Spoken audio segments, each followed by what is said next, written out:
जय हिंद दोस्तों, आज हम लोग देखेंगे गोलीय दर्पण द्वारा परावर्तक के लिए चिन्ह परिपाटी। चिन्ह परिपाटी बहुत इंपॉर्टेंट है। चिन्ह परिपाटी अभी इसमें अवतल दर्पण भी आता है, उत्तल दर्पण भी आता है। ठीक है, अवतल दर्पण में देखो एक ट्रिक के माध्यम से हम अपने मन से बनाए ट्रिक के माध्यम से, जब ये अवतल दर्पण का फिगर दिखाई दे रहा है, जब भी वस्तु रखेंगे हम अपने बाएं तरफ रखेंगे, भले से अवतल दर्पण हो या उत्तल दर्पण हो। जब भी वस्तु रखेंगे हम क्या रखेंगे, अपने से बाएं तरफ रखेंगे। यहां देखो, जब भी वस्तु रखें बाएं तरफ रखें, जब भी वस्तु रखें बाएं तरफ रखें, तो वस्तु को हमेशा किधर रखेंगे, बाएं तरफ। ये ऑप्शनल क्वेश्चन में बहुत ज्यादा पूछा जाता है।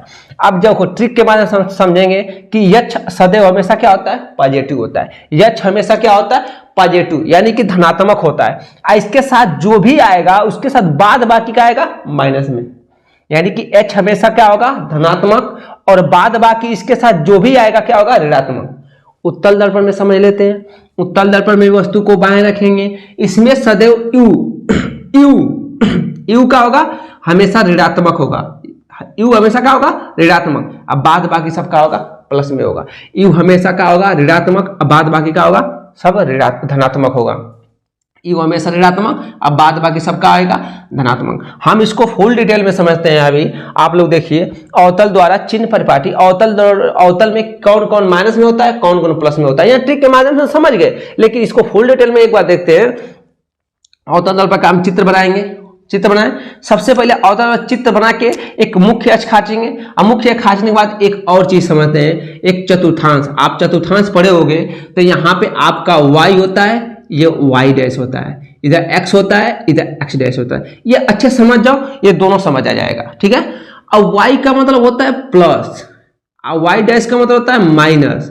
इधर का होता है प्लस, इधर का होता है माइनस, यानी कि इस पे जितनी यहां जीरो कर देते हैं, 1 2 3 4 5, यानी कि ये प्लस में होगा, प्लस में हुआ। इधर क्या होगा, सब माइनस में होगा, यानी -1 -2 -3 -4 जो भी आएगा। इसके यानी माइनस, ये देखो ये माइनस है, तो ये -1 -2 -3 -4, ये सब का होगा, प्लस में होगा, 1 2 3 4। ठीक है, अब इसी चतुर्थांश को उठा के आइस हम अवतल दर्पण पर चिपका दिए। तो यहां देखो, यहां से एक रेखा खींचे, आइए पहले से रेखा खींची हुई है, यानी कि ऊपर प्लस नीचे माइनस, इधर प्लस इधर माइनस, दिखाई दिया। अब देखिए इस पे क्या होता है। अब इधर मुख्य अक्ष पर पोल बनाए, मुख्य फोकस बनाए, वक्रता केंद्र बनाए। ठीक है, अब जब भी किसी वस्तु की दूरी नापते हैं, जब भी किसी वस्तु की दूरी नापते हैं, तो हम ध्रुव से नापते हैं। किससे नापते हैं, ध्रुव से, दर्पण के ध्रुव से नापते हैं। अब देखिए, ध्रुव से और मुख्य फोकस के बीच की दूरी को फोकस दूरी बोलते हैं, यानी कि ध्रुव, पोल और मुख्य फोकस के बीच की दूरी को क्या बोलेंगे, फोकस दूरी। देखो यहाँ फोकस दूरी F से प्रदर्शित किए। अब देखो, अब उसके बाद से C यानी वक्रता केंद्र और पोल के बीच की दूरी को बोलेंगे वक्रता त्रिज्या। वक्रता त्रिज्या R से रिप्रेजेंट करते हैं। ठीक है, अब चिन्ह पे ध्यान मत दीजिएगा।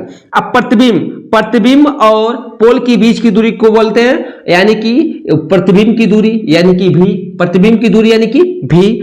और कोई वस्तु रखे हैं, अब कोई वस्तु और पोल के बीच की दूरी को नापेंगे, तो इससे दर्शाते हैं यू से, यानी कि इसको बिंब की दूरी या वस्तु की दूरी। वस्तु की दूरी किससे दर्शाएंगे, यू से। आप वस्तु की ऊंचाई यच से, आप प्रतिबिंब की ऊंचाई यच डैश से। यहां देखिए, फोकस दूरी F, वक्रता त्रिज्या R, वस्तु की दूरी U, प्रतिबिंब की दूरी V, बिंब की ऊंचाई या वस्तु की ऊंचाई H और प्रतिबिंब की ऊंचाई H डैश। अब समझिए, समझाते हैं।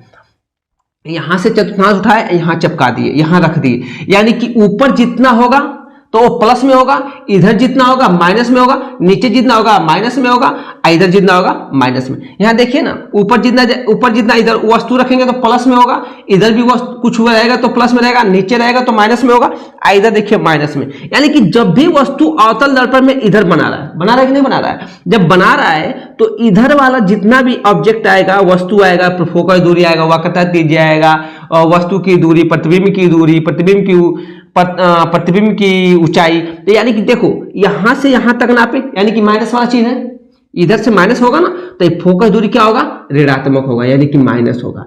फोकस दूरी क्या होगा, माइनस होगा। यानी कि देखो, अब प्रतिबिंब की ऊंचाई, प्रतिबिंब की ऊंचाई यानी कि प्रतिबिंब की ऊंचाई यानी कि प्रतिबिंब की ऊंचाई का मतलब होगा प्रतिबिंब की ऊंचाई एच डैश, यानी कि इधर बना, ये नीचे बना रहा है तो देखो माइनस में, तो माइनस में रख दिया, ठीक है।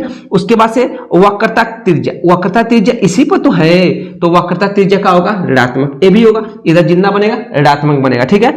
उसके बाद से वस्तु की ऊंचाई और वस्तु की दूरी, वस्तु की दूरी यानी बिंब की दूरी है, वस्तु की दूरी सब इधर है, सब इधर है, तो वस्तु की दूरी कहां है भैया, वस्तु की दूरी कहां है, ऋणात्मक, तो इधर ऋणात्मक हो गया, ठीक है। अब पूछ रहा है धनात्मक, एक चीज दिया है बिंब की ऊंचाई या वस्तु की ऊंचाई, वस्तु की ऊंचाई ऊपर, वस्तु की ऊंचाई ऊपर, तो ये वाला रेखा ऊपर, तो ये वाला रेखा प्लस में, तो ये वस्तु की ऊंचाई का होगा धनात्मक, यानी कि धनात्मक, यानी कि देखो यहाँ पे ट्रिक हम लोग का काम कर दिया गया, काम किया कि वस्तु की ऊंचाई यानी कि यच धनात्मक होगा और सब माइनस में, ये भी माइनस, ये भी माइनस, ये भी माइनस, ये भी माइनस, ये भी माइनस, यानी कि ट्रिक काम किया कि धनात्मक और यच वस्तु की ऊंचाई धनात्मक में और बाद बाकी सबका हो जाएगा ऋणात्मक में। अब हम उत्तल दर्पण द्वारा चिन्ह परिपाटी देखते हैं। आप उत्तल दर्पण का एक चित्र बनाया, इसे मुख्य अक्ष काटे, जब भी वस्तु बनता है, जब भी वस्तु का प्रतिबिंब बनता है तो दर्पण के पीछे बनता है, किस कहाँ बनता है, दर्पण के पीछे बनता है। जब दर्पण के पीछे गया यहाँ भी चतुर्थांश उठाएंगे, यहाँ चपका, ये तो समझाने के लिए दिए हैं, एक दो तो समझाने के लिए दिए, कौन माइनस में होता है कौन प्लस में होता है, इसको उठाए यहाँ चपका दिए, तो यहाँ भी y प्लस y मतलब चतुर्थांश में y x, y और x ग्राफ बनता ही है, तो y हो जाएगा तो प्लस में, y डैश माइनस में, x डैश माइनस में और x प्लस में। अब देखिए यहां पर वस्तु रखे हैं, यहां पर क्या रखे हैं, वस्तु रखे हैं, तो वस्तु की दूरी u से दर्शाते हैं, वस्तु की दूरी u से, तो इधर आएगा तो माइनस में, यानी कि u का हो जाएगा ऋणात्मक, u का हो जाएगा ऋणात्मक, u का हो जाएगा ऋणात्मक, और वस्तु की ऊंचाई h, वस्तु की ऊंचाई यानी कि ऊपर जाएगा तो धनात्मक, एच डैश क्या हो जाएगा धनात्मक, क्या हो जाएगा धनात्मक। और देखो प्रतिबिंब की ऊंचाई यानी कि ऊपर, प्रतिबिंब की ऊंचाई ऊपर, तो ऊपर क्या होगा धनात्मक, एच डैश का हो जाएगा धनात्मक, और वस्तु की ऊंचाई का हो जाएगा धनात्मक आर। अब जिधर इतना बनेगा, जिधर भी बनेगा, यानी कि देखो फोकस दूरी भी प्लस में, वस्तु की दूरी भी प्लस में, वक्रता त्रिज्या भी प्लस में, क्योंकि ये प्लस है, इधर जितना बनेगा प्लस में, इधर जितना बनेगा माइनस में, ऊपर जितना बनेगा प्लस में, आज इधर बनेगा तो माइनस में। बात समझ आई? एक बार और रिपीट करते हैं, यहाँ देखिए अवतल दर्पण में क्या होता है, जब भी वस्तु को रखेंगे बाएं तरफ रखेंगे, अब बाएं तरफ रखें तो अवतल दर्पण में क्या होता है, एच प्लस, एच का मतलब क्या हुआ, वस्तु की ऊंचाई हमेशा का होगा धनात्मक में, इसके साथ और जो आएगा वो सब ऋणात्मक में होगा, ठीक है। यही याद कर लो, सबसे अच्छा आसान तरीका है। उत्तल दर्पण में इसको भी वस्तु को बाएं तरफ रखेंगे, यू हमेशा माइनस में होगा, अब बाद बाकी सबका होगा प्लस में होगा। यहाँ समझिए अवतल दर्पण चिन्ह द्वारा परिपाटी, इस चतुर्थांश को यहाँ उठा के रखे, इधर प्लस में माइनस में, प्लस में माइनस में, जब भी देखो इधर सब माइनस में जा रहा है, कहा जा रहा है माइनस में, तो ए भी माइनस, ए भी माइनस, ए भी माइनस, ए भी माइनस, यानी कि फोकस दूरी, प्रतिबिंब की दूरी, वक्रता त्रिज्या और वस्तु की दूरी, ये सबका होगा माइनस में। लेकिन ऊपर एक जा रही है, वस्तु की ऊंचाई ऊपर, ये भी ऊपर है, तो क्या हो जाएगा, ये हो जाएगा आपका धनात्मक में, यानी कि एक धनात्मक और सबका हो जाएगा ऋणात्मक।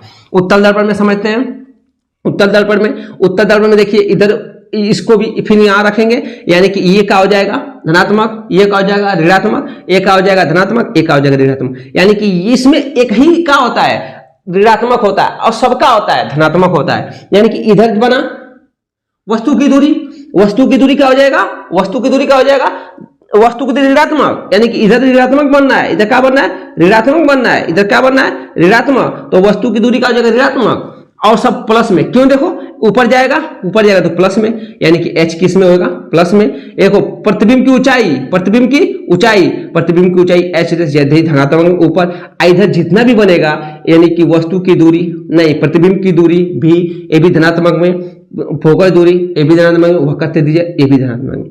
हम जब कहीं वस्तु को रखें, यहाँ पर देखो वस्तु कहीं भी रख सकते हैं। अब आप स्थितियां पढ़े हो, अवतल दर्पण की स्थितियां हम पढ़ाए हैं, अवतल दर्पण में 6 स्थिति, उत्तल में 2 स्थिति, तो कहीं भी एक स्थिति रख दो तो वस्तु की ऊंचाई प्रतिबिंब बनेगा। यानी कि मान लो कि यहाँ अनंत और वक्रता केंद्र के बीच में रखे तो यहाँ कहाँ बना, वक्रता केंद्र और फोकस के बीच में बना, ठीक है। ये आपको बहुत अच्छे तरह से समझ आया होगा।